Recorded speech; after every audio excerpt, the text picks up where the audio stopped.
What is up, wrestling fans? Welcome to another episode of the Smark Out Moment Smack Talk Podcast Hot Tags of the Week, edition number 535, if my math is correct. You can see it on there if I'm right or wrong. We are going to break down the current events and rumors and news and gossip and stories that have happened in the world of pro wrestling over the past few days we feel like talking about here as far as the afternoon on Friday, March 4th? 3rd? Whatever day it is, I don't know. That's the way that things are going. I am your host as always, Tony Mango. Joining me as always are Robert D. Felice. Hello, everyone. And Callum Wiggins. There is no honor among Smarks.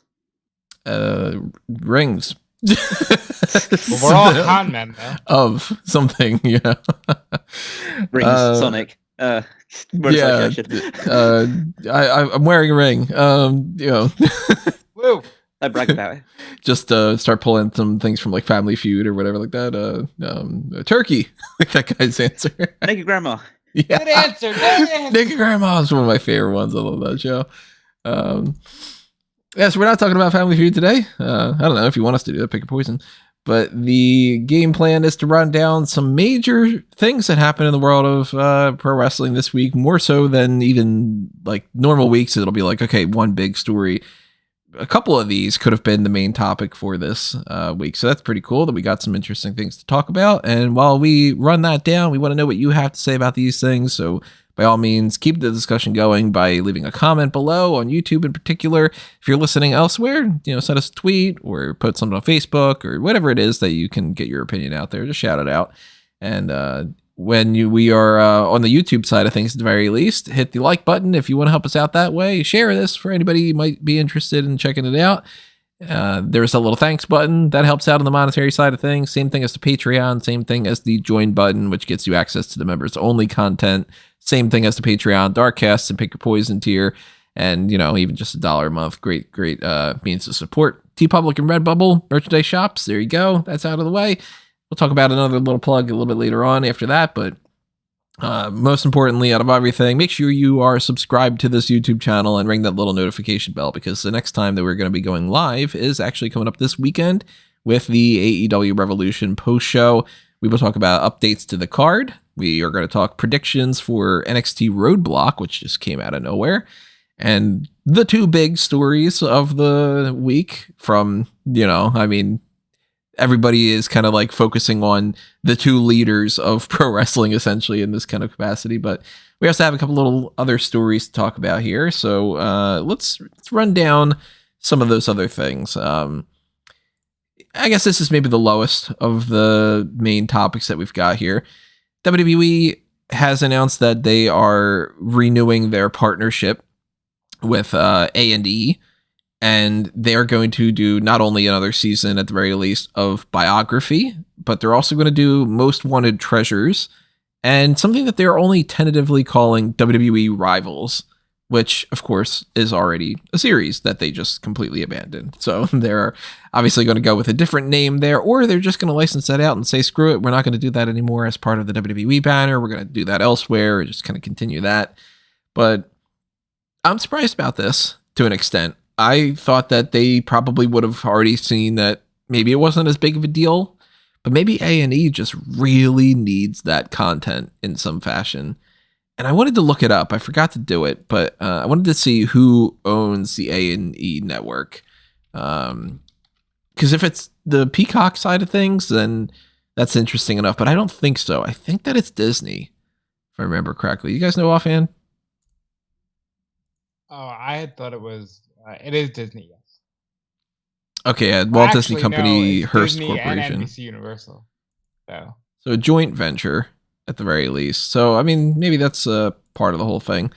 But Biography was okay. I kind of didn't watch all of them just because it's like, kind of seen a lot of this already.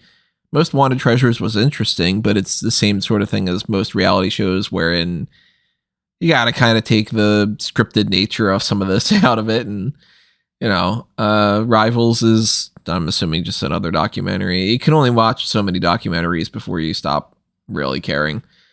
You guys interested in any of these? Yeah, this was the best content the company produced last year. it was easily way more entertaining than anything on their main product. And yeah, you know, some of these things are a little far-fetched. Like after a few of the most wanted treasures, it was like, okay, you're looking for these lost treasures, but you know exactly where to find them. It's like, come on. Yeah, you can do the whole thing of, oh man, I don't know if we're going to be able to find that Ric Flair robe that we have the guy on speed dial for. Right, but like at the very least, biographies were the best content I had seen from WWE in a while. So looking forward to more of that. Yeah, I don't have any interest in watching this stuff. I haven't watched any of the Hidden Treasures or Biography episodes. And well, frankly, it's not for my market. And I'd have to find some way of watching them otherwise, like that I can watch, because I don't have access to like Biography or anything like that. So, or don't have access to A&E, should I say? So that's not the sort of channel in the UK. So really, there's no like I don't know, like backpedaling kind of backpedaling is not the word. Like back channel kind of thing where it's like the Sky Sports kind of is like a package deal or something. Well, it may be, but I'm not going to go out my way. Yeah. No, like it would have to be on a completely different network. And, you know, I get that.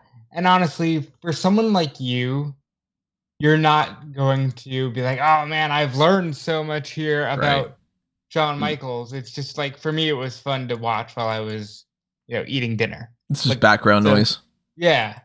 So I don't mind that as much as, you know, some of the other things the company does. Most Wanted Treasures I watched, but again, it was still kind of background noise because it was like, I'm just kind of curious to see what they go for. You know, if they go like, well, we got to get this type of urn, then I'm like, okay, yeah, the urn makes sense. But then with some other people, it was like, we need Dory Funk's boots from this one match with, and I'm like, I have no idea what the fuck this is. I am curious though if they're gonna do a whole like new host kind of thing, because AJ Francis, you know, Top Dollar, said that he was signed on for multiple seasons. Yes, I think he is. Like, I would think that they would want to get somebody new, because why would he want to be a part of it outside of just getting a paid gig, and why would they want him to be a part of it and just kind of be like, fucking care. Because it's not like he was anything, you know, dynamic enough that they couldn't possibly replace him with somebody, you know? But it's literally, hey, pal, it's just business. Like, you want to come back and host? They've done stuff like that before. I don't think it's that big of a deal. I'm expecting more than likely he's going to return, because it's not like he's, you know, a part of AEW right now or something, at the very least, when we're talking about this right now. But, that in itself is pretty interesting, because it's like, hey, on first season of Most Wanted Treasures, we've got young aspiring superstar from NXT, AJ Francis. And then by the time you see season 2, it's like, hey, remember Top Dollar? Nope. Things change pretty fast. That's a story, though. Another kind of smaller story here, and this is not at all the big Tony Khan story, but it's something that deals with Tony Khan. Chavo Guerrero. He had a little bit of a thing on Twitter he was talking about. He said that Tony Khan had told him that his job would be waiting for him after filming Young Rock Season 2, and then when somebody pointed out that he was removed from the AEW roster page, he was just like, well, what the fuck? Kind of thing. You think that there's anything to this, or is it just one of those miscommunications? No, and like literally, I checked maybe a week ago. I think I might have been with you, Tony. We were looking at the roster, and we were joking like, "Why is Chavo here?" So like, that's a new removal. Maybe it's just one of those things because they've also removed Cody. Maybe they just felt like, "Hey, since we're getting rid of Cody, let's get rid of Chavo while we're at it." I'm sure if they want to have him back, they'll have him back. It's no big deal. I didn't even know if he was actually like a full like employee, like if he had actually signed, because he hadn't been there that long, right?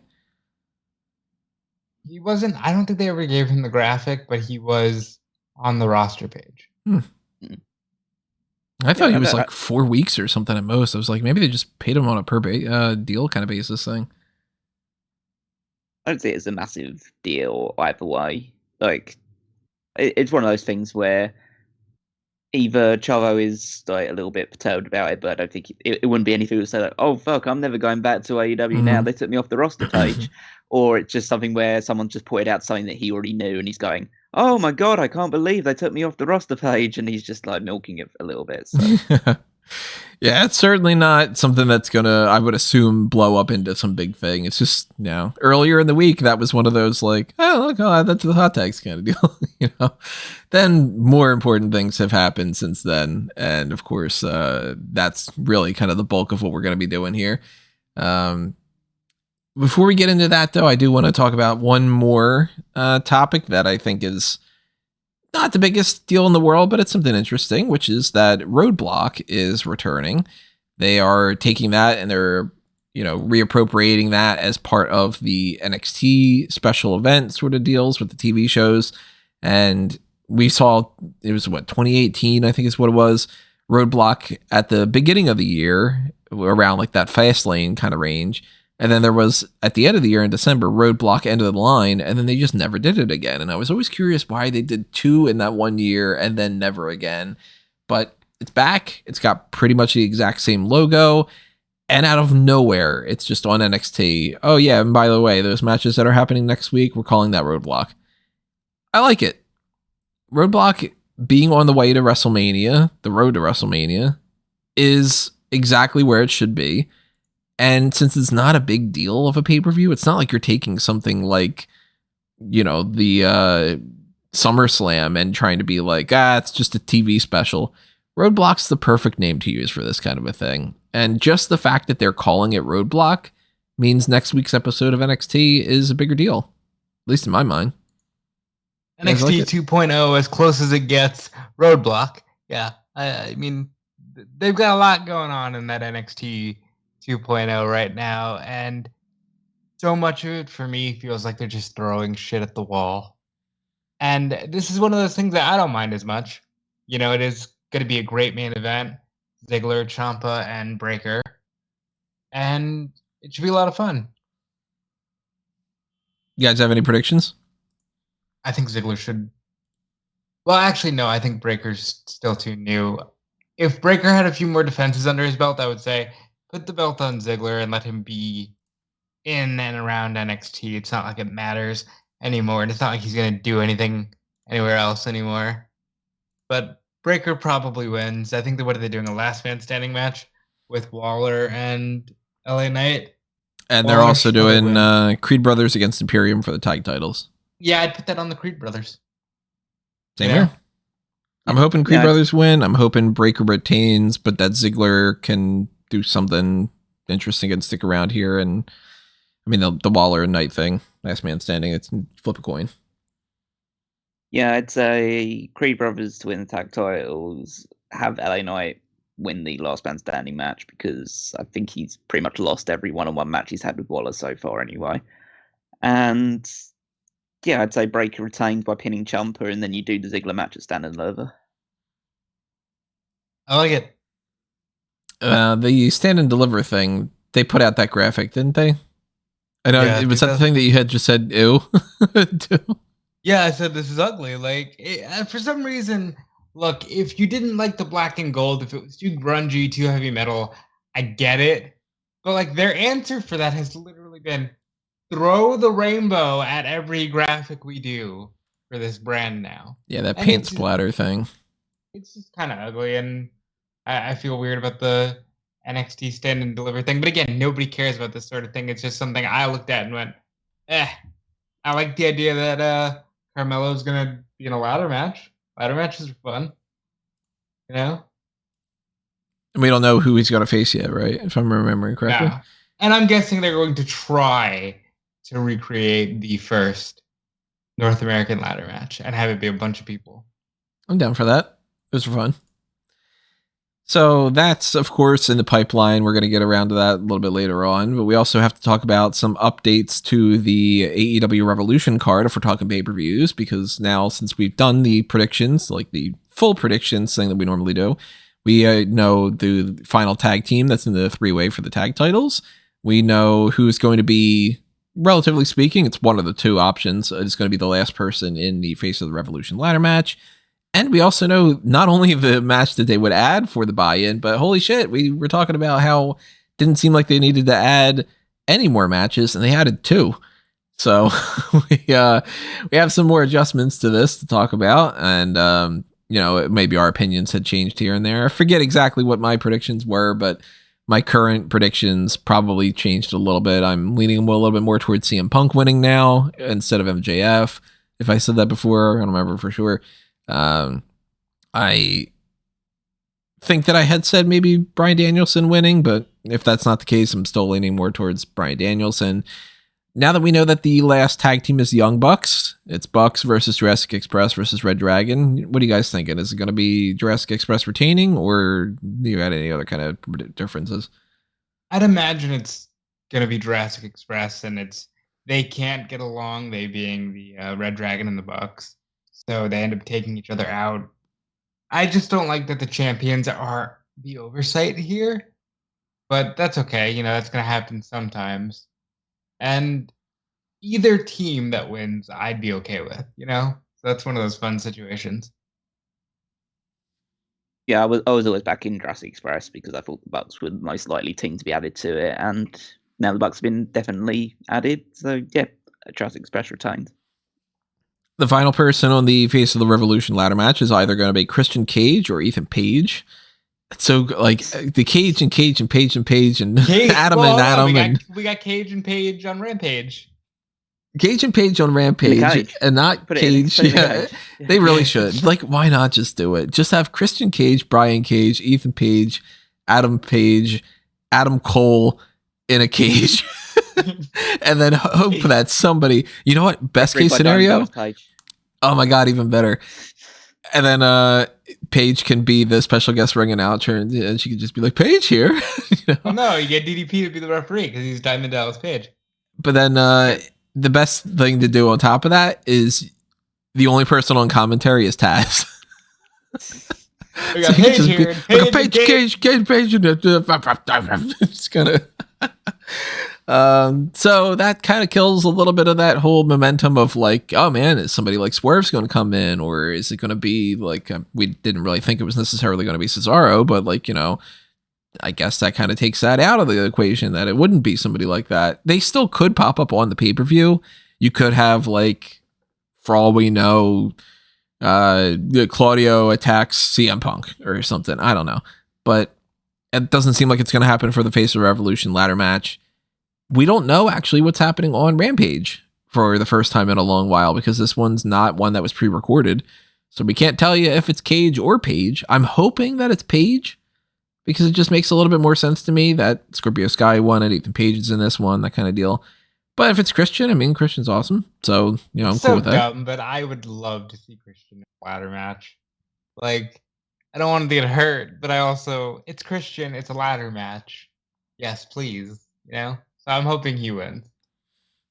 Who is your current pick, without, of course, knowing necessarily Cage or Page, if that is a factor at all? I'm going Wardlow with this. Now we've gotten the mystery person out of the mix. I'm like, all right, well, it's Wardlow. Well, they also threw in this wrinkle of, hey, listen, big man, I got good news for you. I'll let you keep the belt. Mm-hmm. Not like you're going to win because you never do, which, that's a lot of fun. I still think it should be Wardlow, but they threw in that option of, hey, maybe it's not. Yeah, I think it's likely to be Wardlow, of course. My prediction would change slightly depending on who's going to win the TNT Championship on Rampage. Like, if Guevara retains, then yeah, I still would go Wardlow. Andrade winning would change things up maybe a little bit, but we'll have to wait and see what the result of that match ends up being. True. I didn't even think about that. I don't know why that completely went out of my brain. They could just have Andrade win the title, and then suddenly it becomes, okay, somebody like a Keith Lee makes a lot more sense to just be able to face him.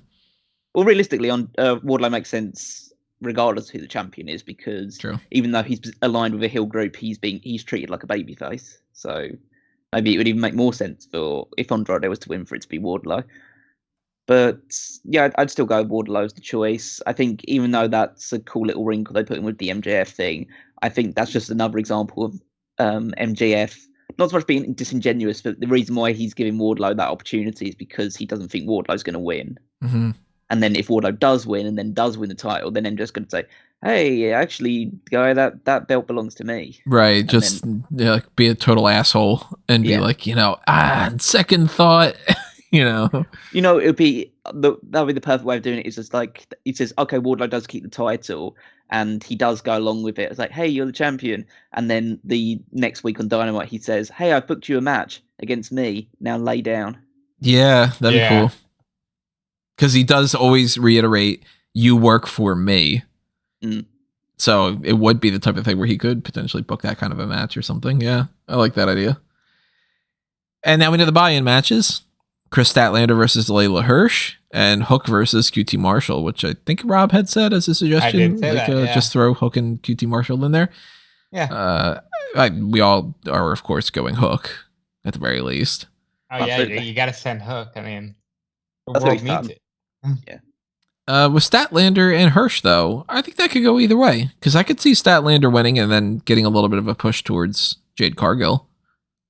That's such a weird story. In that, like, Layla Hirsch is obviously the villain, but Statlander going out of her way to be like, "Yeah, and your parents didn't want you." Yeah. Like, what's happening here? Like, no wonder you were adopted. And it's like, yeah, fuck her. But it should be a really fun match. I'm going to say Hirsch. I think Hirsch needs to win. Yeah, my current inclination is to lean towards Hirsch at the moment, just because she seems to be, they're trying to cement the heel role around her, so giving her a big win over Statlander would help cement that a bit, and I think it's a feud that probably could extend to a couple more matches, or at least one more match on a Dynamite or Rampage or something like that, with some sort of like no DQ. Match. Yeah, or submission match, no DQ stipulation, something along those lines. But yeah, I think Hirsch will win at least the first time they face. All right, so that stuff out of the way. We've got two major things to talk about, and then we'll try to run things around with like some TV talk if for the rest of the TV stuff if there's anything else we want to round things out with that. But before we get into the, I guess, either the Tony Khan or the Vince McMahon stuff, just a quick word from our sponsors for this episode, which is Manscaped. You guys know them well by now, but in case you didn't know, on top of all the different products that we've told you about in the past, they actually do have some new products that they are going to be premiering soon in something that's called, let me get this up on my screen and get this correct in a way that I don't screw it up, the Ultra Premium Collection. It's got a bunch of different things that some of them actually we have talked about in the past, the body wash and the body spray, shampoo, conditioner, lip balm, and deodorant. We are going to be trying some of those things out pretty soon. I know that my order is already placed, so I am eagerly waiting Caroline's reaction to this at the very least for that. But this is a product that, I think that we're probably going to just be giving you the same recommendations for. Everything that we've been trying for them has been awesome. So same as we always do here, if you use the promo code SMARK, you get 20% off and free shipping on your order, and that applies to everything on the site, not just this Ultra Premium Collection. Maybe we'll do like a little video, Caroline and I, or something. I don't know how risque we want to get when it comes to YouTube and those things, but, something to look forward to in a week or so. And in the meantime, if you want to check out anything else they have on their site, like the Shears 2.0 package, or obviously the Weed Whacker and the Lawnmower stuff that we can't give enough thumbs up for. I only have 2 thumbs, but I'll give you a 2 thumbs up on that. And if you use the promo code for everything, you're going to save some money there. So take advantage of that while you can. And tell us what you think. Drop your comments below on what the Manscaped stuff that you're trying out is, and what your recommendations are and everything else like that. So thank you to anybody who does pick up anything like that. Thank you to Manscaped for sponsoring us, and stay tuned for Caroline's reaction to those things. So let's get into it. Which one do you guys want to go into first? Tony Khan or Vince McMahon? Vince. Okay. So Vince McMahon, he goes on the Pat McAfee show. We knew that this was going to be a thing. This was advertised in advance as pretty much just Vince McMahon's going to be on the Pat McAfee show, and that Austin Theory was suggesting that, hey, what if he tries to attack you or something? Maybe I should be there. I think that we were all, not just necessarily the three of us, but most people in this bubble, we were all going, okay, they're going to get into an argument. It's going to be an angle. And then maybe Austin Theory is going to start fighting with Pat McAfee. And we're going to get some kind of fucking, the gaga with this kind of stuff. Not at all what we got. And thankfully the case, because this was so fucking much better than anything like that. That would have been an interesting enough story as it is. It wouldn't have been something that we would have raved about or anything. We would have probably just kept it not even as a part of the hot tags. It would have just been like, well, we'll talk about this when we get around to Mania. But instead, Vince McMahon does a legit interview. It's straightforward. It's seemingly honest and open. He talks about a lot of things that I would have wanted to ask the questions for. Of course, not exactly 100%, but he tells some jokes. He gives insight to a lot of things. I wrote a bunch of notes down. Of course, people like on Rob's side of the things, you're making news posts out of almost everything that Vince says, because it's like, okay, that's just his perspective on this and on that. And literally, Jeremy Lambert transcribed the whole thing, and I know that at least 5 articles have gone up on it. I mean, I've got about 13 notes that I wrote down that could have been specific articles even. So there's a lot to unpack here, and I'm sure that there's, even just on my notes, I'm forgetting things as well. But some of the notes that I've got here, and each one of these we can break down in whatever capacity we want to.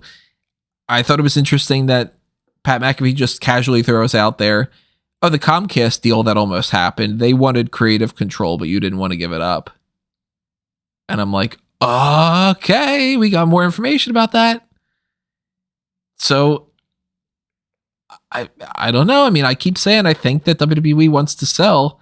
It seems like they kind of, from my perspective, they want to sell, but only in a capacity where they keep full creative control. Well, it sounds like that was his, like that was pre-network even. That like when they were thinking about doing a network, they were offered something by Comcast, and they just said, yeah, that doesn't work for us, we'll do it ourselves. And then I guess they ended up in bed with Comcast anyway. Yeah. That's interesting, and that was one of the many things that was just sort of casually thrown out, like, you hear this every day kind of thing. But As Callum, if it's nothing, yeah. Like, because I didn't get your take on any of this. I didn't listen to it. I see. You didn't the Vince McMahon thing at all? No. So this is we're gonna be hitting you with some information here and there. Oh, I know the information from it. So okay, you read the articles. I don't like listening to interviews because Really? I think it's like this weird because for the work that I do is like in the marketing world, blah blah blah. I don't like talking about it, all that other stuff. Don't learn about me. My life is not important. But that's just my internal monologue going on. But I have to interview clients for articles and information and stuff like that. So I know how difficult it can be on the interview side. So I kind of find a lot of interviews now pretty cringy. Especially if like maybe not so much this one, 'cause from what you're telling me, it's like he was pretty forthcoming with information. So, and it seemed like Pat was enjoying himself, so that's fine. But I know what it's like being on the side of it, one side of an interview, when the other person is just like not giving you information that you want to hear or something along the line. You just go like, it's almost like it brings up flashbacks to me almost to some like bad interviews I've had to do with people over the past. Oh, I totally agree. Don't get me wrong. Like I told Tony before this, I was like very worried that he's not going to say anything, but just because he's Vince and he says something, it's going to be blown out of proportion. Thankfully, he actually gave us 2 hours worth of a lot. Well, didn't he? One of the things that I did know, Dad, the funny thing is that he arrived 23 minutes late. Oh my God! And he had like the best follow up to that. He's like, "Yeah, I was late, but I'm not going to apologize to be late, and you should never apologize for being late because nobody gives a fuck." about why you're late. He also said if you're going to be late, at least when you arrive looking good. Because if you better look the late, best you can. Yeah, then like that's a shit, double negative. Gonna care. It's weird. He gave us so much insight to how his weird brain works, even admitting, yeah, I probably have a bunch of learning disabilities that just, weren't diagnosed because it was the way it was back then. He also admitted you wouldn't want my brain. Which she fired back, hey, you wouldn't want my brain, but I don't even know why I brought that up because that's a whole thing. Well, I imagine that because it's obviously very rare that you get like an actual insight into Vince, and I guess this is a different environment because he's not exactly he's given what like Pat is asking questions and it's not going super. He's talking at him as like he's just someone sitting at a bar with him or something like that, and just like chatting it up with him more than that, rather than I assume most interview situations Vince has been, he's usually being grilled about something along the lines of, hey, all these wrestlers are dying very young. What do you have to say about that type thing? And like he's got pre-prepared answers in his mind that he's going to dodge and weave and do everything he possibly can do. In this situation, it's a bit more, he could probably afford to be a bit looser about things. It's just like, let's just go about it. I mean, we've seen like what he's like, not seen, but at least from mine and Rod's perspective, we've read what he can kind of come up with when he feels in a bit more of a less pressured environment. Yeah, he was very much not pressured here. He talked openly about, they did bring up releases, and he was like, hey, look, I actually think that when we went public, it was a lot easier for me because now I personally don't have to feel like I'm responsible for, this person's livelihood when I might know that times are rough at home and maybe they got a family member with cancer. When you have stockholders to answer to, they take the pressure off because now it's just, I have to do this for them. And it's like, that's the type of thing that, I mean, this goes for everything in life that I hate that it always has to be clarified, but people forget that there's gray areas. Things are not black and white. There are many black and white issues that are like, it's bad to kill people kind of thing. But then it's like, what about self-defense? Like there's always some kind of a gray area with everything. Admittedly, when you hear a situation like that, it's like, okay, yeah, I get it. As a businessman, I fully understand having that kind of philosophy of like, okay, I'm going to separate my heart from my brain, and you're doing that kind of a thing. But then as a person, it becomes, yeah, but all you've really admitted is I can be Scrooge and not have a heart, because he referred to it as, he said, if you have dead weight around you. And it's like, somebody had tweeted it. I don't know who it was. I don't even think it was like, somebody was just like, one of the random tweets that I actually read or something. But it was like, imagine being one of those wrestlers that got fired and Vince calls you dead weight. So it's like, not only were you not necessarily good enough to keep your spot in the company, where the company is just like, we're just doing kind of whatever random shit. So it's not like we have a streamlined approach and we're doing this and it just doesn't fit kind of thing, but that you're also just referred to as dead weight. Like you just didn't fucking matter, pal. That's like, that sucks, for somebody like a Bray Wyatt, it might not matter as much, because then it could be like, okay, well, we were arguing about my creative direction and then that led in that direction. But for somebody that's more like, oh, I'm a kid that's getting started, and like a Kurt Stallion, for instance, or something, I don't know, where it's just like, oh man, I finally got my spot. And like 4 months later, they're like, yeah, you're fucking dead weight already. Like, God, that's got to be crushing. Well, what's more crushing? Saying, hey, we can't use you here, go somewhere else, or hey, we're just going to hold you. I think I prefer this approach now as opposed to what they did for over a decade, which was hoard everybody possible and just keep them stagnant. Look at Matt Cardona. He didn't do a lot in WWE at the end of the day, but he's doing a hell of a lot now. I think it's more so like in my mind, at the very least, people would disagree that different philosophies. I'd rather somebody tell me that they want to keep me even if they don't have an idea for me, and then let it be my decision to say that it's not worthy enough and that I want to leave, than to be told you're not good enough for us to even try to keep and put that effort into. So we're just going to let you go and you need to go figure it out. You know, like that's I my personal understand that opinion. philosophy from, from that perspective when you're like, I'd rather quit than be Yeah. fired. Sure. But at the end of the day, they also have decisions they need to make as well. And I think that that was one of the things that shone through where he was just like, yeah, because if it was up to me, because we've seen this, Pat Patterson around forever, all these people in the old days of WWE were with the company for decades because they had a personal relationship with him. And in this case, now it's like you don't have that benefit, but also he doesn't have that weight, you know? And also, I mean, let's be perfectly it's- honest. It's the same as what it's with everything. If you've got a connection with somebody, you're going to be willing to put that effort into it anyway.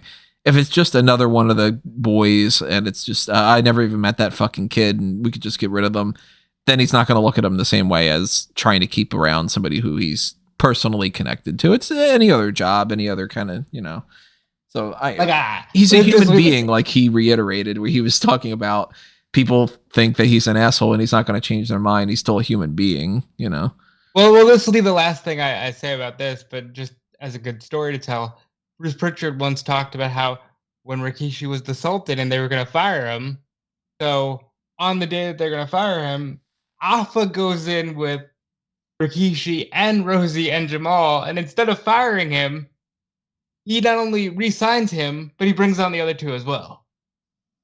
Like, sometimes that sort of thing happens where, he's got a relationship with them.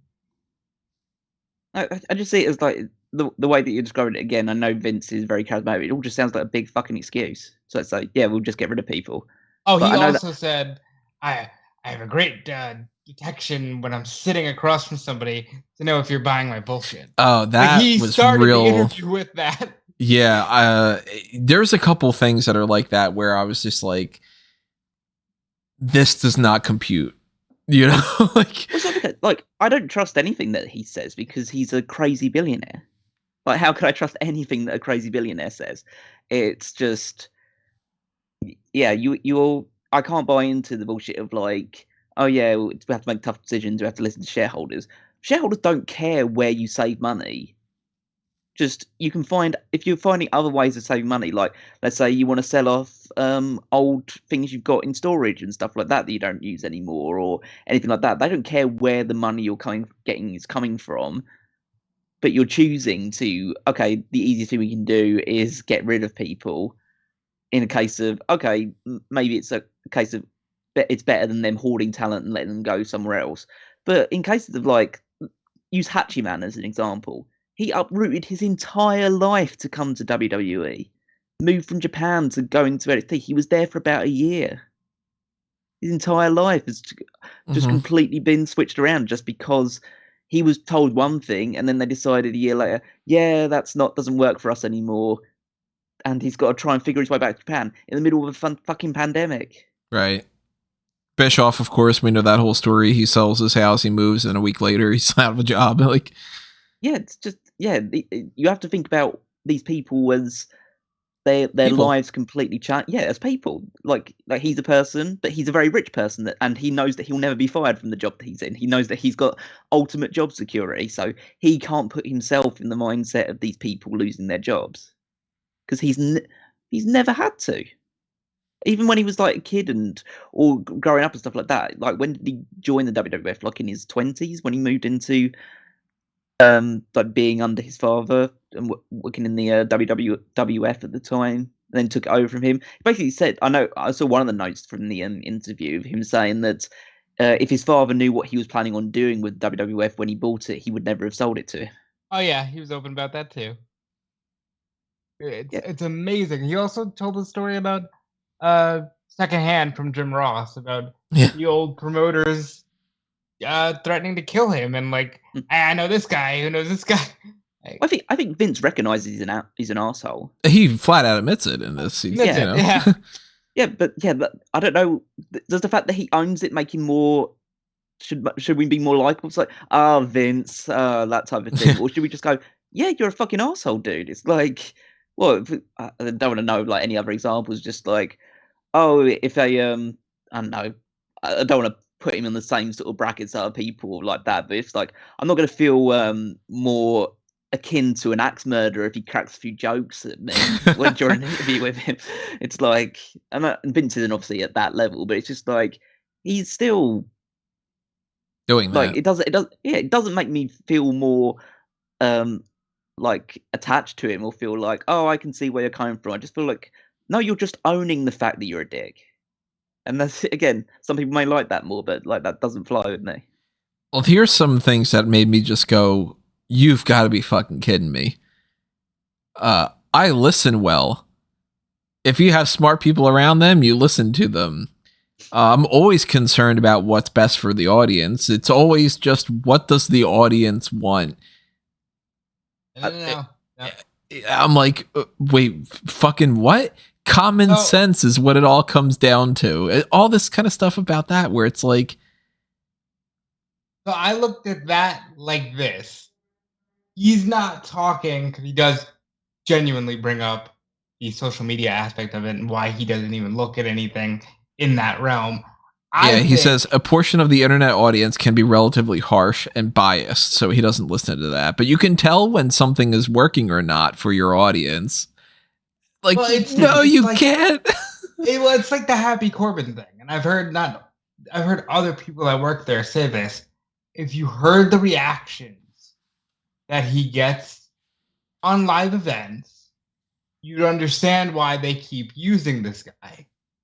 Where I don't think that he looks at the everyday stuff that, like you or I might. I think he's looking at, well, when I'm at the live show, I know they're reacting to Corbin. But then they pump in the audience noise. What's different about that as well? It's a case of like, we're always listening to the audience, but I don't listen to social media. It's like, how much of your audience is on fucking social media all the time? Right. It's like, they need to stop acting like this is, the small social media bubble. It's not like it's when, the Simpsons forums in 1990 on the internet where everything's just that green text on the screen kind of thing. This is like every person has some sort of internet presence, unless it's, obviously you're in an area that doesn't have it or something, but like, it's not the same, I put it this way. Everyone kind of thinks that AEW's audience are a big, like, hardcore wrestling audience. Like, they know everything about what's happening in Impact, Ring of Honor. No, we'll talk about that and stuff like that, and New Japan and all this other stuff. Like, they're super connected with all the wrestling world, WWE. They know all that stuff. And their audience is, like, 2/3 the size of what WWE's is. It's like, well, you can't tell me that additional 600,000 that watch WWE are all the casuals. They're all people that are just like tuning in and out, just like, I wonder what's just happening in WWE, and not following anything on social media or anything on those lines, or not following them on Twitter or checking out Facebook updates or anything on those lines. I think I guess when he's saying like he's not listening to a certain portion, I presume means he's not listening to the people who not so much don't like criticize the product, but presumably the loud people with a good following, like, well, for argument's sake, say someone like a Dave Meltzer or a Sean Ross Sapp or something like that, that is in the wrestling bubble and has a big following behind them. And if they criticize WWE, then everyone else would like hit on that as well. So I guess he doesn't listen to the people who have big voices on social media that criticize the company. It doesn't seem like they listen to any of that stuff though, because it's like, if he doesn't listen to anybody, he listens to himself. But that's like but they've always said that they listen to the audience, but he thinks he knows what the audience wants. Well, they even touched on that too, yeah. But it's also the type of thing where it's like he says, I don't like negatives. I don't want to focus on negatives. You only focus on the positives, and that's to an extent. That's the way that you should live your life if you want to do a lot of things and go forward and whatever. But it's also incredibly stupid in some ways, because it's like you have to listen to constructive criticism. If I only listen to only the positives when it comes to the podcasts and the articles and stuff that I do, I would never grow or learn. And it, little things and big things. Like, I put out at the end of every year a feedback survey of like, tell me what's good and what's bad, because I want to know both. I want to know if somebody's like, yeah, you know what, I really don't like the rest hold that we used to do. And it's like, okay, you know what? Yeah, let's get rid of that. Let's change it. Let's do whatever. Instead of just going, oh, but that doesn't matter. It's only the things that people go, well, this is great. You can't just take the positives. You got to take the negatives. So it seems like it's the type of scenario we got confirmation almost of like, if you criticize WWE, your opinion doesn't matter. But if you like something, then we're going to go, see, it's working. And I'm really curious. He says they have a focus group every night. He's talking about the audience, Tony. I know, but it's like you're looking at them as a focus group, but you're pumping in noise because they're not making that reaction that you want. Isn't that blatantly obvious? Because, like, I know if I just go on Twitter, for instance, if we keep the social media stuff out there, and I look at almost any post that WWE puts up and I look under the responses, if it's something good, it's good. If it's bad, it's bad. It's as simple as that. So if you have like, I don't know, say, what's something that's really good that happened recently? I hate that I'm like, hard, isn't it? Yeah, I hate that I'm like blanking on that, but it's like, people pop for Brock, when like Brock with cowboy hat and with the kid and all that. Like, yeah, let's like go with that even. Like, just Brock comes out with a cowboy hat. He looks like he's having a good time, and people are like, "LOL, this is funny." The responses are, "Hey, Brock looks great. Oh, this is funny. Brock's the best that he's been in a long time." And then that's like, okay, cool. Yeah, if you got a couple people that are like, "This is stupid," and there's like 2 out of every 40 posts or something that are like that, then yeah, sure. But if you click under like, I don't know, the Ronda Rousey and Charlotte Flair thing, and you see, oh, not this shit again. Oh my God, fuck this. I don't care about this. Whatever. And it's every comment. Come on. You gotta pay attention to it. If you have a focus group every night and that's how you look at it in that kind of way, and then you don't listen to the focus group, it's not a focus group. But, like, I think of it more like Vince is out of touch. Like, he doesn't see the importance of social media and how it's become the majority. But I also think that there is a definite distinction between the live crowd and the overwhelming social media crowd. The best example I will always use is Matt Riddle, because everybody loves Matt Riddle. But if you ask the internet audience, it's, screw that guy, he did a bad thing. You know what I mean? Like, it is different in that way. You can get too in the bubble, and I think that there is a middle ground. So while Vince definitely doesn't have the middle ground, he's too far in the live crowd's the only thing that matters, pal.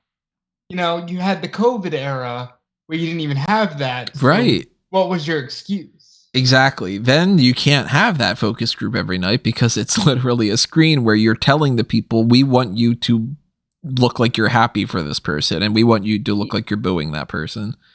Or holding up cue cards to directors and stuff that's like you cheer or you clap or do that sort of thing. Like that's actually controlling your audience and then kicking off people that wouldn't follow your instructions.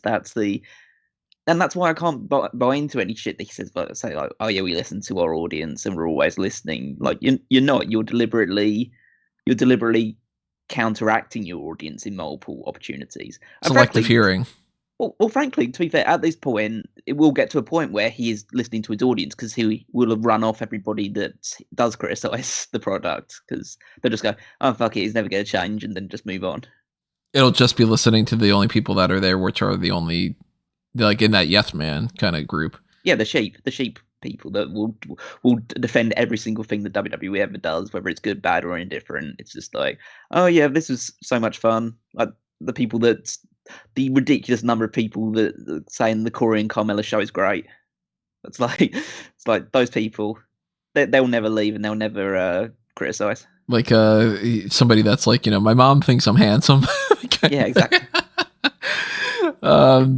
So that was like the interesting stuff here. I wrote a note that I thought was funny when he's like, every night it's different with the live crowd, and you can see that the energy goes up as soon as the show's about to start. Michael Cole, and then Vince goes, horrible human being. Fucking horrible person. Dude, the worst. I thought that was great. He's just like a terrible human being, whatever. And he's like, oh, I like the guy. And he's like, well, that's your opinion. Like, I like that kind of thing where it's like, okay, so clearly we know by now after having him for 20 something years or whatever, more than that, 25 years or whatever it might have been, that like clearly he has a good relationship with Michael Cole to the point where he's just kind of like, yeah, piece of shit, I fucking hate him. Like ball busting friend kind of thing. Let's talk about Stupendous. Yeah. This tickled the fuck out of me because he's like, I love it. I love branding. He started it off with, which was like, we get it. I get it. I fucking look at the shit that I do. It's like Mango Tree. I mean, everything you do is branded to a T. If I don't have a branding name of something, I probably don't do it. It's like, well, I want to make up an editorial. We're going to call it Creative License. And then, like that. I fucking love branding too, so I get it. But Stupendous, his rationalization was, it's a word that's not used often. What the hell is stupendous? Lots of people have to look it up. That's the best. But that explains why fucking Madcap Moss is a thing. That's the best. Like, that's what I'm saying. When you say, why is it stupendous? He's literally telling you, because it's fucking stupid. Like, you gotta look it up. It's stupendous. You think it sounds big, but it's actually, you don't really hear the word. I think that's more of an insight to the way his mind works than anything else. And you can't be mad at that. That's what's stupendous. Yeah. We talk about this thing again. I'm going from notes, so I don't know the full context of the things as well. This discussion about how he respects co-workers more than his family. It's something like we have to look at family members like other employees, and said there are some employees that he kind of respects even more than the family members he's worked with. Was that in the Succession portion of this? This might have been when I was writing up, which didn't end up happening. Vince says he's going to wrestle. From the notes, like the abridged version that I've read and stuff like that, I said that he probably, it says at one point he starts talking about how he expected more out of his family, then could see that it's probably not the right thing to talk about. It's like, so he starts talking about, I assume that is just a veiled shot of Shane. And probably Hunter as well. And Hunter as well, yeah. Just like... maybe his wife. Who the fuck knows, He did refer to her as my wife at the time. My wife. Yeah, no, that was weird. I mean, in his head, he just thinks that he's married to other people at different points in time. Maybe. This couple of years he was married to Stacy and like a couple of things. Yeah, that's an interesting tidbit, yeah.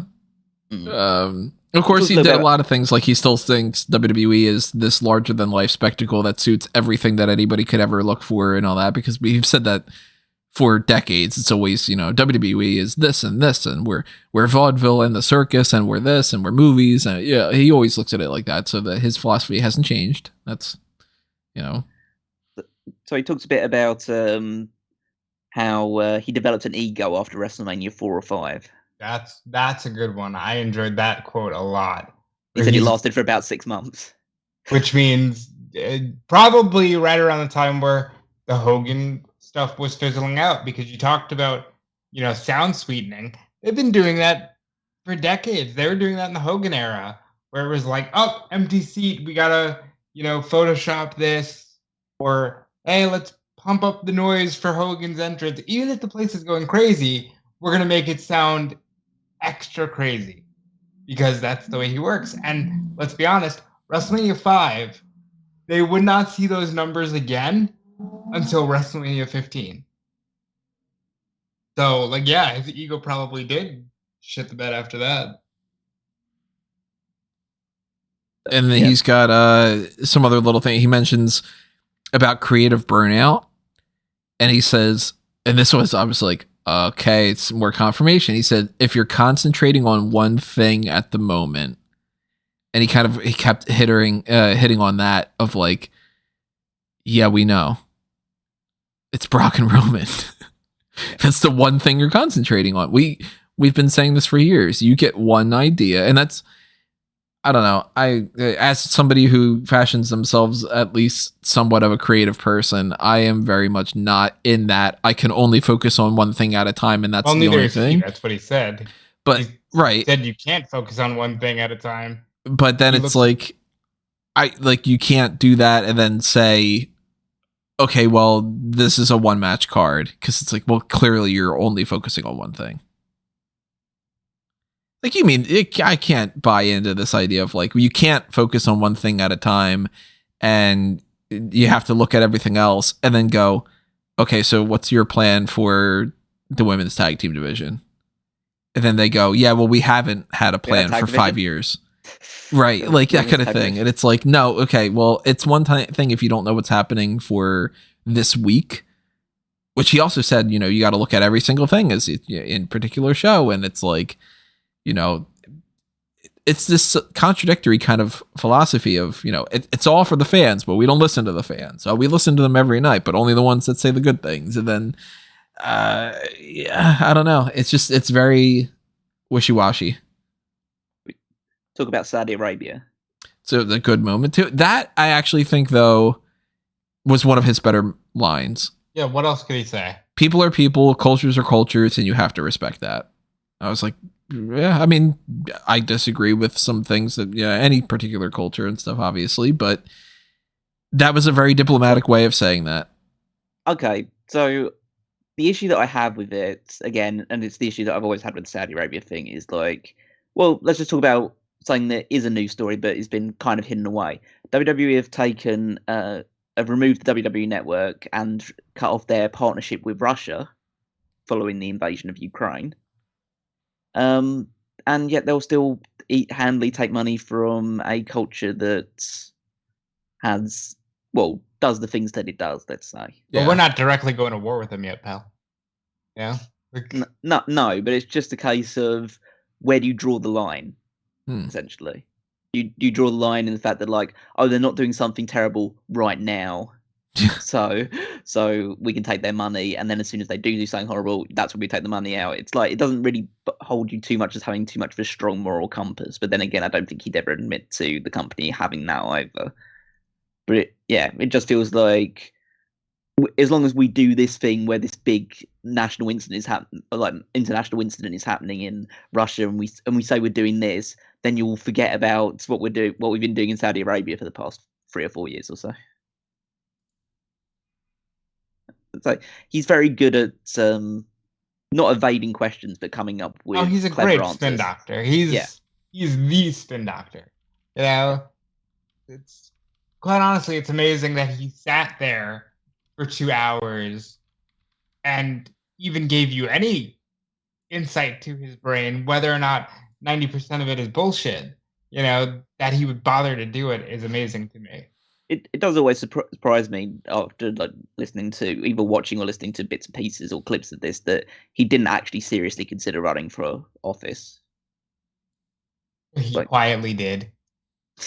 I'm surprised he didn't go further in it then, because maybe he watched his wife fail. Yeah.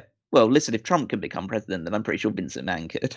I know he watched his wife fail, but his wife's got the charisma of a wooden spoon. It's true. So, his wife at the time, at the very least. yeah. There is this idea that he genuinely believes he's the everyman, and he talked about growing up, in a trailer, and oh no, I'm actually Steve Austin. It's just easy for me to play the character of Mr. McMahon because people believe that I'm an asshole. That's crazy. A very good reason to. There's no way that he hasn't let the way he's lived his life become who he is. But I also believe he thinks he's he's just, I am who I am. Why would anybody ever think of me as anything other than Vince? I'm not Mr. McMahon. I'm just Vince. I genuinely think he believes that. I really liked a quick side note thing. Pat McAfee acknowledged the whole like, oh, you don't like it when people thank you and whatever, and then he thanked him a bunch of times. I'm like, okay, good. I was almost convinced, oh my god, they're gonna feud going into WrestleMania about being Pat thanked. wouldn't stop thanking him. And that might be what they do, because they did say Pat's wrestling. Yeah, so that was, of course, a part of that. Is I'd like to offer you a match at WrestleMania, which is like, again, we've talked about this, so I don't want to just go down the same path and reiterate the same points 1,000 times, but it's like, god damn it, this WrestleMania is very much just, here's the hook, who fucking cares? And I hate that this is just like, you know, Pat McAfee's got a match, don't you care? And it's like, who's he fucking fighting and what's the feud and why do I, like, damn it, I hate that. I hate that it's just like, Logan Paul's here. Okay, and it's like, fuck, I don't care about him against Mysterios. Why should I? Oh, because it's Logan Paul. I don't fucking care about Logan Paul. You could have Kim Kardashian could be in the hallway right now. I'm not going to open up the goddamn door. I don't give a shit. You know, like.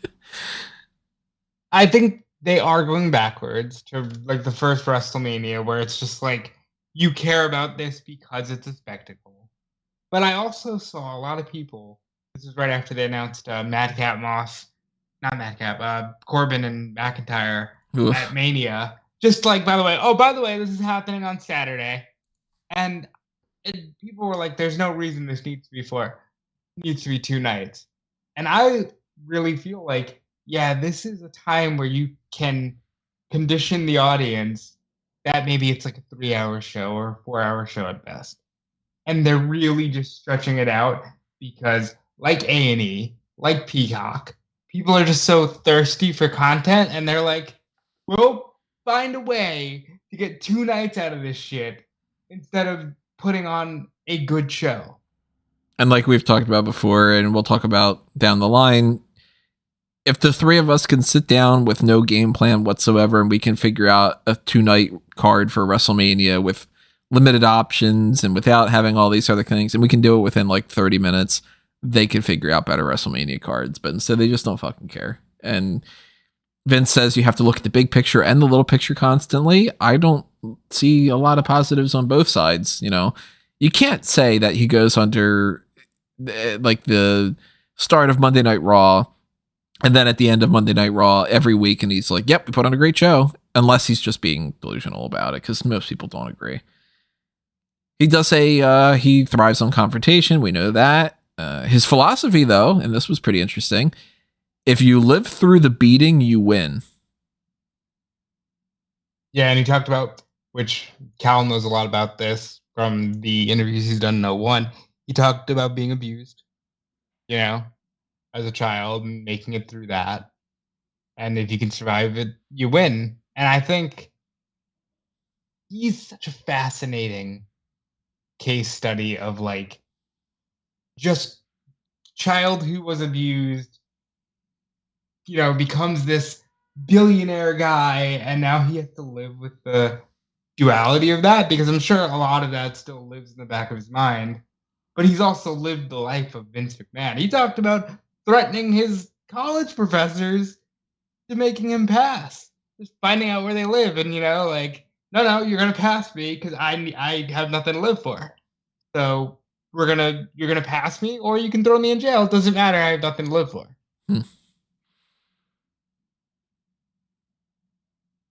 He does see himself as the hero. I think he does see himself as as I think noted earlier, like the everyman, like who's risen up from the ashes. He sees himself as an archetype to what you can achieve.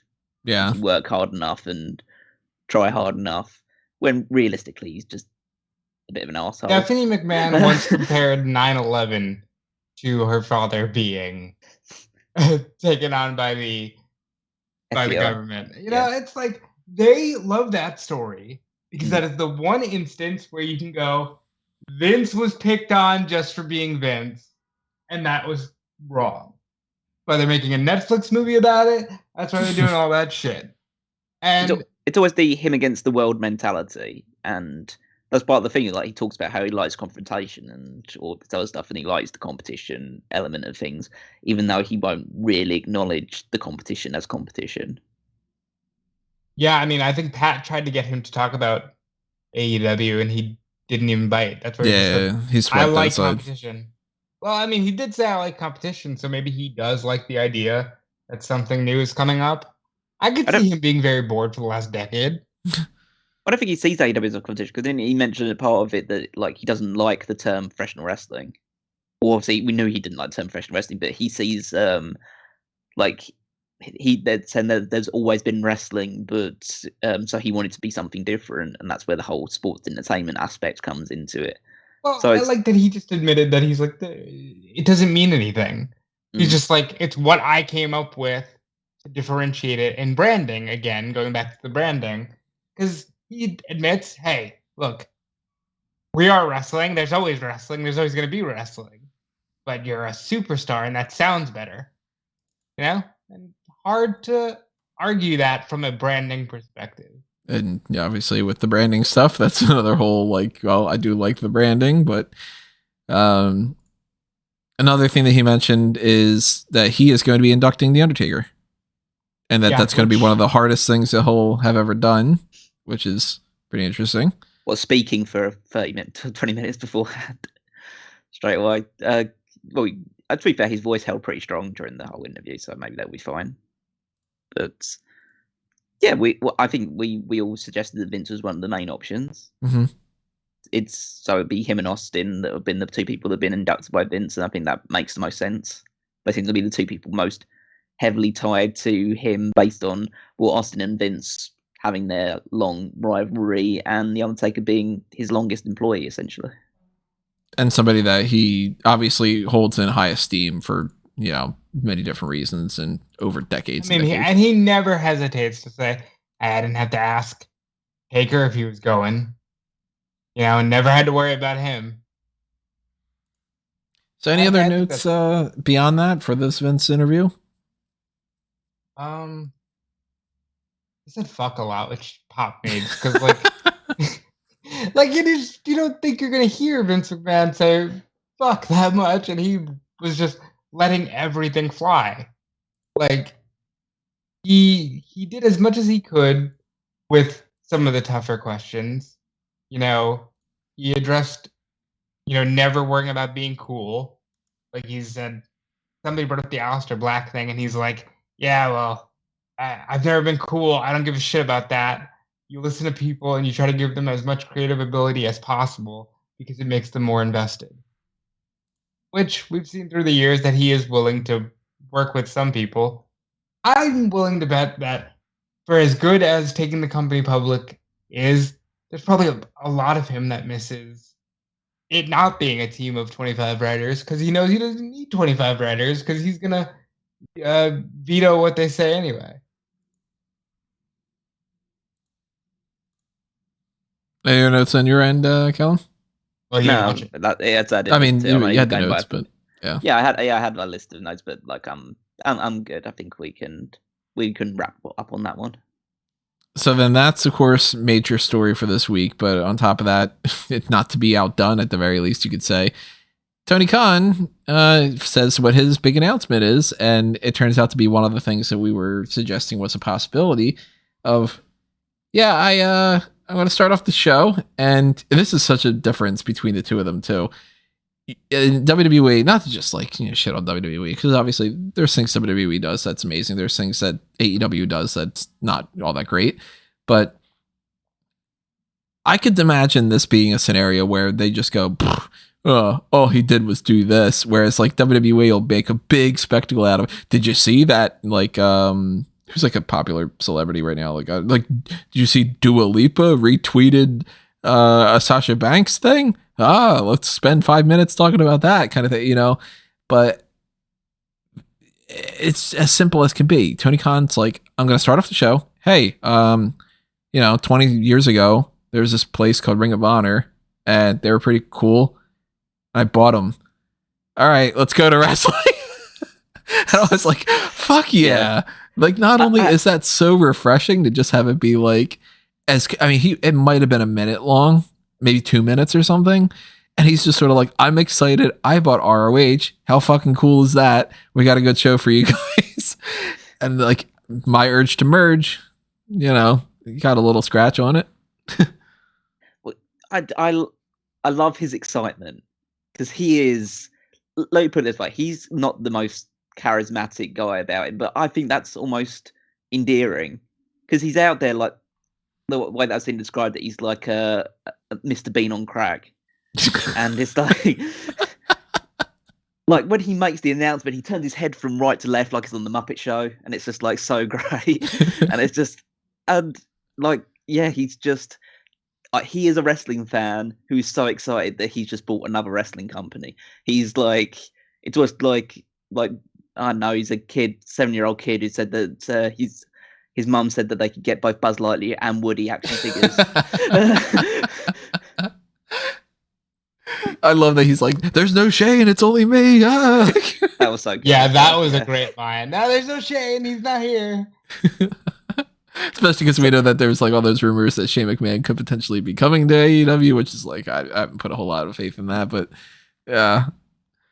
So we have to dive into this a little bit because it's not what some people will expect it to be. The fact of the matter is, Ring of Honor, he's bought Ring of Honor, but Ring of Honor now is essentially a brand name and a tape library. They have virtually nobody under contract. All of their wrestlers left, between pretty much all of their wrestlers, should I say. There are still some people that are still hanging around until the end of March. But pretty much the vast majority of the people they had signed at the time of their final show have been let go. Some of them have now moved on. They've signed with Impact Wrestling. Some of them are still on the independent circuit and could be brought in. They had those the talks going around, all news going around that Jonathan Gresham was backstage at a couple of shows as well. And so at the moment, Ring of Honor is just a brand that they can use. We have no idea at this point what it really entails in terms of, are they still under syndication with Sinclair Broadcasting? Would they need to? But they're taping in April. Yeah, so they are taping shows, and they are doing Supercard of Honor, which is their first show back. It's already got a number of matches laid out. You've got Jonathan Gresham defending his interim Ring of Honor championship against the official Ring of Honor World Champion Bandito in a unification match. They've got a few other things listed as well. They've said that both the tag champions will defend.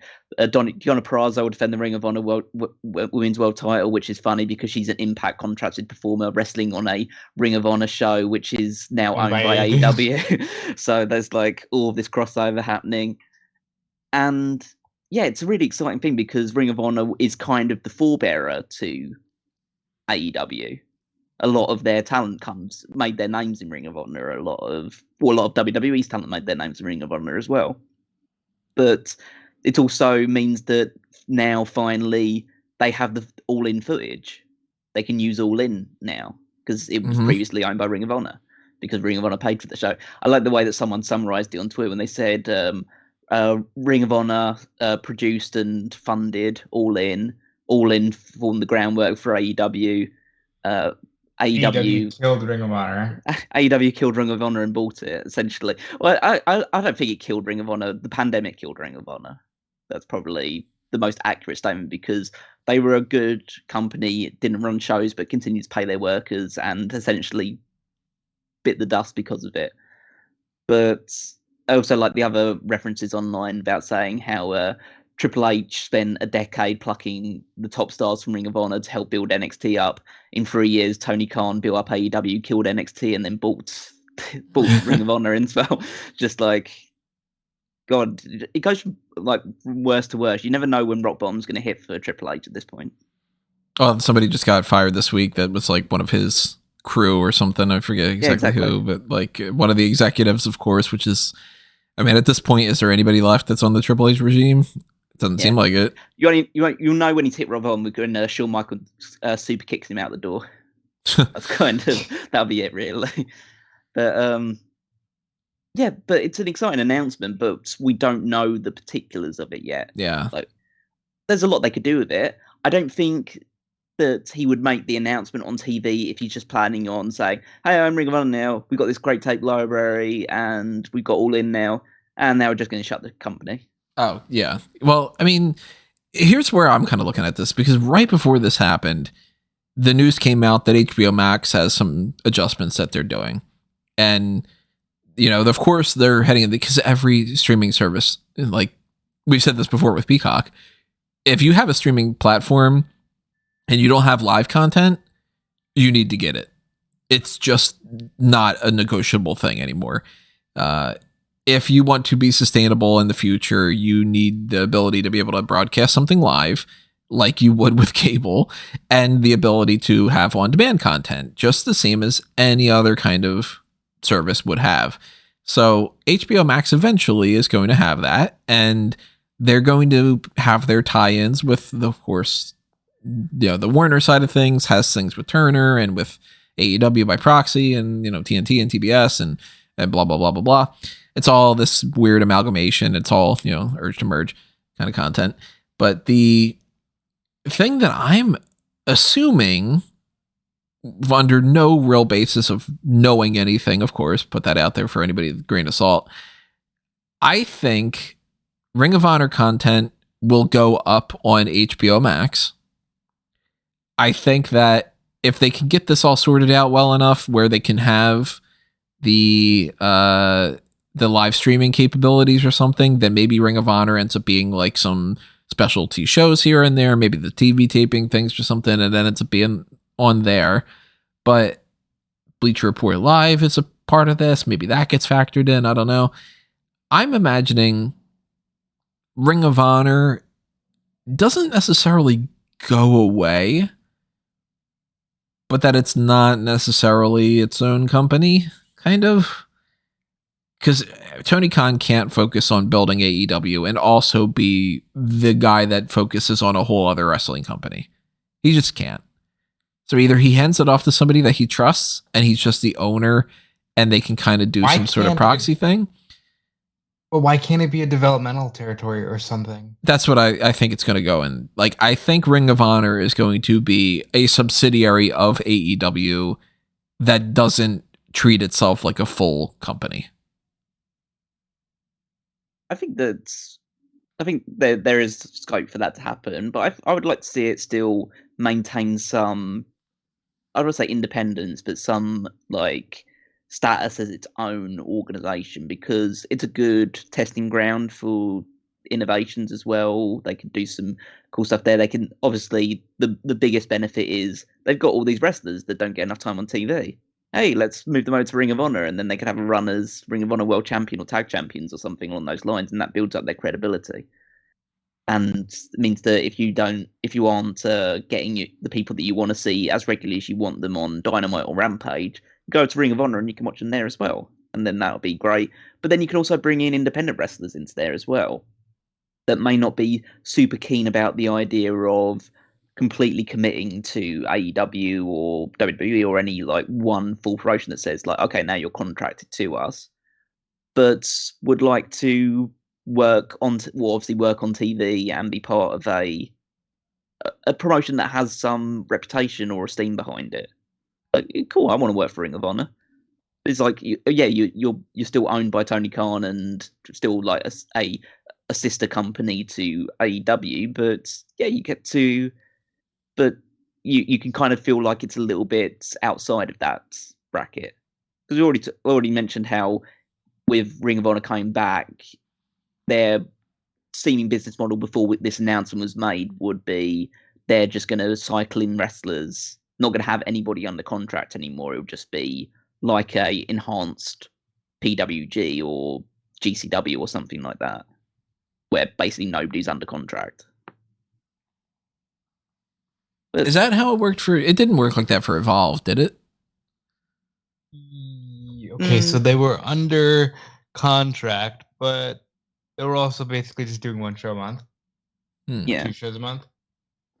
Because remember, I mean, Evolve, it's Bryan Danielson's the guy behind that, and Gabe Sapolsky, of course, doesn't have anything going on right now with Triple H. And in real terms, there's only a handful of wrestling companies that keep people under contract. That's WWE, obviously, AEW, Ring of Honor used to, they didn't do it anymore. New Japan, MLW, Impact, so it's MLW and Impact. That's to true. a degree, yeah.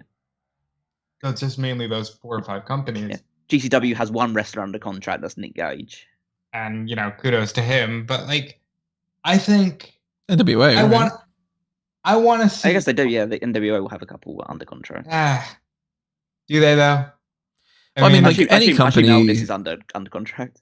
Any company, I'm sure, has some people that are technically employees and technically not, and some people that are just in the family, but they aren't necessarily on the books in the same capacity. Most independents aren't like that. Most independents are just, you just bring some people in for one night. Obviously, you have employees that are running the shows. Right, yeah.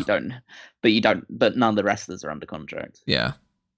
But yeah, I imagine that will be a kind of way that Ring of Honor works. It will be a way to cycle in and out AEW wrestlers that aren't competing as regularly on Dynamites and Rampage, and give them a platform to work, which is a bit more showy than Dark or Dark Elevation. And then also just bring in some of the top independent talent and have them come in, see if they want to bring them into a full contract or not. Yeah, it'll be a good. I imagine it will be a good testing ground like that. And also, I can imagine a future where we're talking about maybe when we said things like, "Oh, are they actually going to have Danielson and Punk feud or team together on TV?" They could just say, "Hey, we're doing this big Ring of Honor Super Show thing, and we're just going to give you as a one-off special Danielson versus Punk." Mm-hmm. Just have it as nice, so it doesn't have to impact what they're doing on AEW. That thing is just like, hey, it's just a big special show. Let's put these guys together. We can finally get maybe the Briscoes versus FTR that everyone's been looking for as well, without having to hide the Briscoes to contracts if they don't necessarily want to do that. I don't know why they wouldn't, but I know there are certain factors about the Briscoes that they may not want to be brought to light. Of them might not want. Yeah. But yeah, you can still have them every now and again. It's a good way to kind of have your cake and eat it too, where, the benefits, they go up the chain. It's, Tony Khan is owning that, and he's got his ties with, HBO Max, I'm sure, down the line, and Warner and Turner and all these different kinds of things. So you can play around with the toys in 2 different playgrounds, kind of.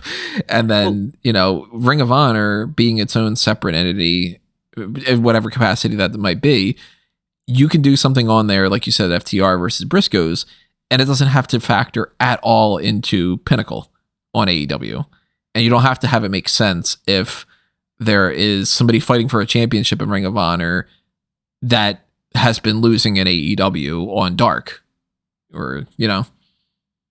But I'm ready for this, because we were promised 20 years ago, go back and listen to 2001 Wrestling Odyssey, that they're going to keep WCW, and it's going to be they're shopping around time slots and this and that. And we've also heard that there was at one point the idea of Shane McMahon running ECW on his own as a take to see if he can take over WWE. And we never saw somebody, own multiple promotions and run them. It was just sort of, hey, they bought their competition's dead now. It's the one game in town. I want to see what Tony Khan can do with Ring of Honor. Now, there is obviously, I think that when people say, Tony Khan can't run both Ring of Honor and AEW, probably don't recognize the fact that Tony Khan also runs a is fucking soccer. Yeah, he runs a soccer team, and he's a big part of the Jacksonville Jaguars as well. Crew as well. So it's like he juggles multiple hats already simultaneously. This is just another hat to add to the pile. But Ring of Honor is doing their Hall of Fame thing soon. That includes obviously people that are under the AEW banner, like Punk and Danielson. Also includes a guy called Samoa Joe, who is a very, very strong wrestling mind and has had... Last job was scouting talent. Yeah, for WWE. So you've got William Regal out there. Mm-hmm. Another great wrestling We're all mind. speaking the same language? Yeah. another great wrestling mind who has experience working in a creative and managerial capacity with WWE. Got Claudio Castagnoli out there as well, who I assume would be able to be a good veteran to lean on. And a trainer, and you've got Hero who's out there. And quite frankly, you've got people who want to work with future wrestlers like a Scotty 2 Hotty that just left WWE. It's not like there isn't enough out there to make something new happen. They specifically said, we're starting new with a new logo, new branding, new everything. I think Ring of Honor is still going to be alive.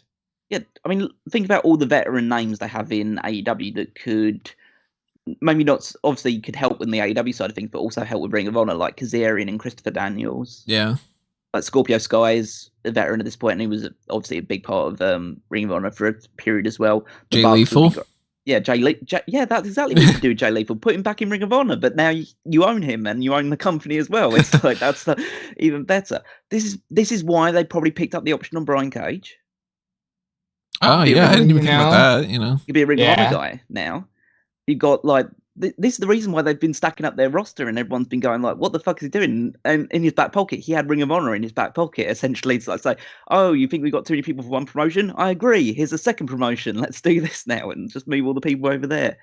This is going to give people, like just people that are kind of in AEW's undercard, like Bear Country and Varsity Blondes and The Acclaimed and people like that really could be positioned maybe slightly higher on AEW side of things, but it's just kind of not their time at the moment. They can go over there. They could be the Ring of Honor Tag Team Champions, could feature people like Penelope Ford or Red Velvet or Layla Hirsch over on that side of things as well. On the women's side of things, you could make Jay Lethal your champion. You could make anyone pretty much your champion. You could this could be where Darby Allin gets his first world title. You could have MJF win his first world title as a Ring of Honor champion. Like there's loads of possibilities they could do here. It's just given them another playground to put their ever expanding number of wrestlers.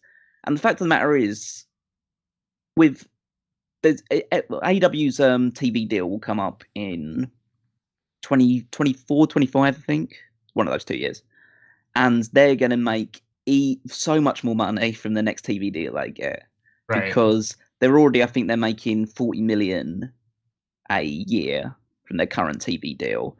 And WWE are expecting to make even more from their next TV deal, despite prices going down or viewership going down, their ratings going down. For a company whose viewership is staying steady year on year or increasing year on year, you have to imagine that they're looking probably closer towards the 3-figure mark. Well, at least somebody might be thinking about, hey, this company's getting ratings that are pretty close to WWE, and we probably could get them for half the price. That type of thing. So that means more money, more ways they can fund bringing more wrestlers, more ways they can fund both shows. Maybe they'll buy a third promotion by that point. Who knows? It's like get that Impact there. Yeah. I don't know how Impact makes money anyway, so I don't know. Maybe that's just like that'll be the fire sale approach for that one as well. But there's loads of possibilities, and it's a really interesting announcement.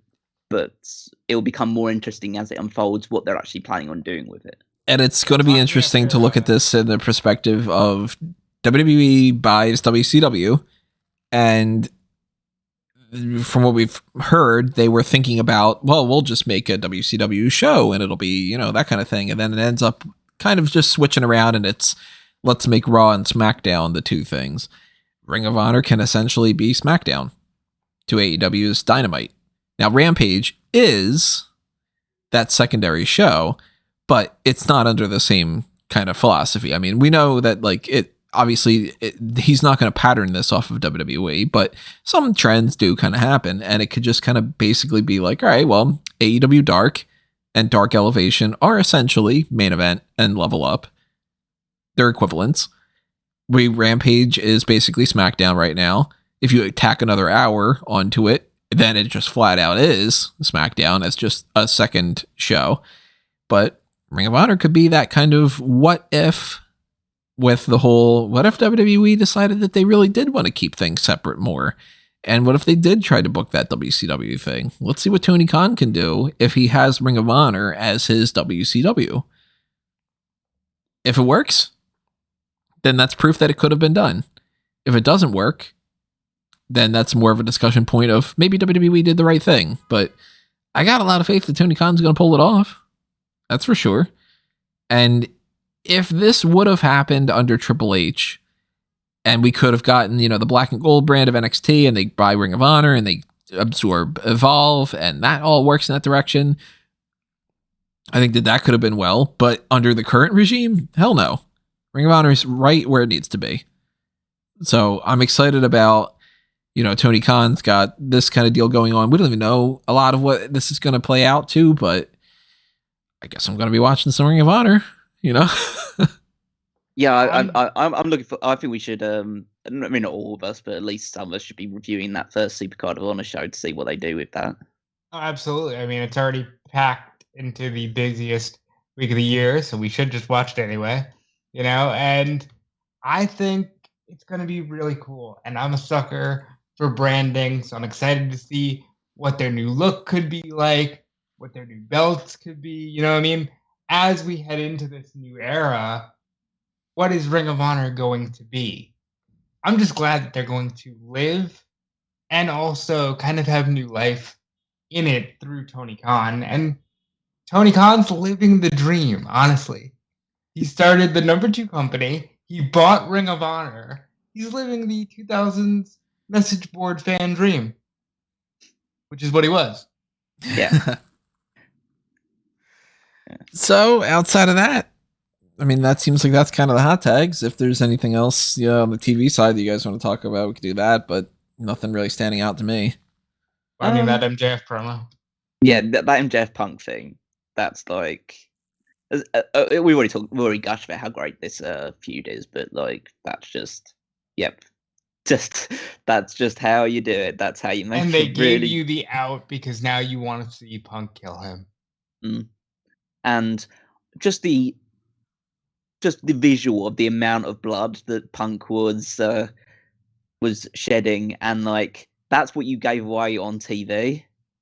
What fucking bloodbath are you kind of gearing us up to on the actual show? Like, I can imagine MJF might lose half his blood in this one match, and I'm kind of down for it in a sick, twisted way. Top Flight is back. That's cool. Yeah, that's cool. Yeah, Top Flight. Yeah, they could be Ring of Honor Tag Champions, maybe. At some point. Absolutely could. I'm just thinking about like AEW people holding Ring of Honor titles now. Maybe that's just going a bit too over the top. You know what we might have to do? A mock draft of sorts where we do splitting that if you did separate it as the AEW and the Ring of Honor side, or we even maybe just do mock draft of Ring of Honor people over the years or something. Tony, I'm way ahead of you. I've already started the all-time Ring of Honor already started. Draft board. All-time Ring of Honor draft board with some names that hopefully most of the names you'll recognize, but there'll probably be a few in there that sneak by you. But that'll be between me and Rob to decide. Yeah, maybe that could be coming up next week or the week after. I don't know. Hey, it is topical now. Yeah, it's out of nowhere. It's completely topical. Ring of Honor for the first time since that MSG show in 2019 have become topical again. So we got that in the pipeline. That's a possibility. Of course, we've got the potential of doing something based off of Austin if Austin comes back. We did the Superstar scores, but we also could always do like a one more match or something. Obviously, that doesn't seem like it's as big of a deal to just do another one of those if we know the match is happening. But we also have the potential of an Attitude Era mock draft. We could just put that on hold and do the Ring of Honor thing. Another idea that a friend of mine suggested that we might do for next week or the week afterward is the first What If, because I don't think we did What If before. I think it might be the first. But trying to figure out what would the other main event be if WrestleMania were always 2 nights, which I think is pretty cool discussion that we could get into.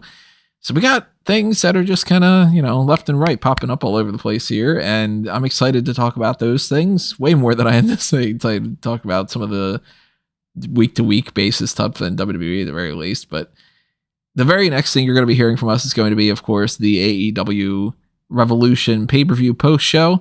So that is happening this Sunday. Make sure that you are checking out smarkoutmoment.com and following us and subscribing to this and ringing that little notification bell to get those email alerts when we go live on the post show. And then we will be running through the rest of the stuff, getting through whatever the main event is next week, talking about the hot tags and so on and so forth. So make sure that you are also following us on Facebook and Twitter at smarkoutmoment, and that you check out fanboysanonymous.com for things like the Batman review that Caroline and I did last night. That was fun. And, more to come on Fanboys Anonymous as well. So subscribe and like and follow and favorite and share and all that good stuff over on that Blue Brand. And follow me at Tony Mango on social media. And then follow what these guys have going on as well. Rob? Yeah, you can follow me everywhere at Dude Felice, of course.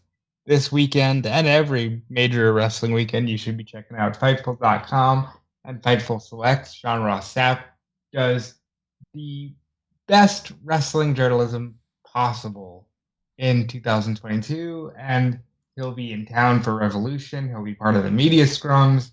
I'm sure there'll be a lot of Ring of Honor talk. I'm sure there'll be a lot of Cody talk.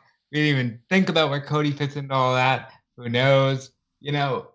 It's just all that. That's another whole show. Yeah, it's just an exciting time in the world of wrestling. So follow along and follow me everywhere. And I now pass you over to Callum Wiggins. Yep, you can follow me on Twitter at Weekmeister14. Check out everything that's going out on the Smark Out Moment website. But go straight ahead. First, click onto the power rankings. Check that stuff out every single week on a Saturday, and see who's climbing high and see who's dropped off every single week. Complain about it in the comments, at least for the algorithm. That would be good. And if you want to check out both 2001 Wrestling Odyssey and the Paul Heyman SmackDown podcast, we can learn, especially on the 2001 side, a little bit more in depth onto Vince McMahon in one of his other more candid interviews. Then check that out as well. It's all over there in the Smarker Moments archives. Heads up, though, according to a billionaire, if you do complain in the comments, I won't listen to the negatives. You know where he will listen to you, though, if you comment? The heel and face turn list. He will listen to you. Please keep commenting. Please keep telling him when people turn heel.